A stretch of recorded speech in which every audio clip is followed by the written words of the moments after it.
తిరుపతిలోని తిరుపరంకుండ్రం కొండపై కార్తీక దీపం వెలిగించడంపై నెలకొన్న వివాదానికి తెరపడింది. ఈ కొండపై ఉన్న దర్గా సమీపంలోని రాతి స్తంభం వద్ద కార్తీక దీపాన్ని వెలిగించేందుకు అనుమతిస్తూ మద్రాస్ హైకోర్టు సంచలన తీర్పు వెలువరించింది.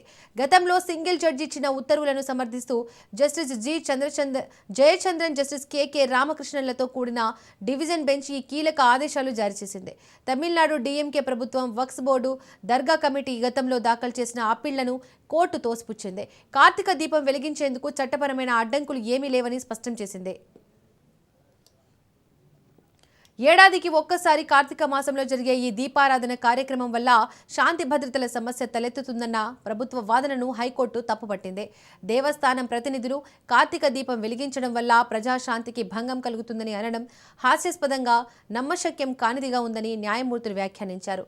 రాజకీయ ప్రయోజనాల కోసం ఏ ప్రభుత్వం కూడా ఇంతలా దిగజారకూడదని తాము ఆశిస్తున్నామని కోర్టు ఈ సందర్భంగా ప్రభుత్వానికి చురకలు అంటించింది.